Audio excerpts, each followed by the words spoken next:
The first two generation devices of the Y series from Xiaomi delivered great value for money.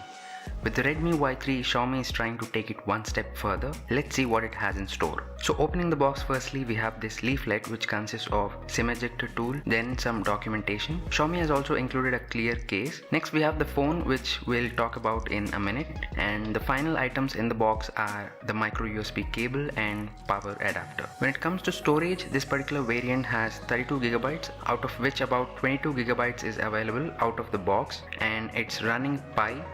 In terms of security, the fingerprint scanner is really quick, and then face unlock is also quick as long as there's ample amount of light in the room. In terms of weight, it weighs 180 grams and it's fairly light to hold in the hand. Now coming to design, Xiaomi calls this Aura Prism design, and this color is called Elegant Blue, and I cannot disagree with them because it really is elegant and also very unique compared to some of the other gradient designs that you have seen with other smartphones. It is a fingerprint magnet, but that's pretty much the only thing I can complain about.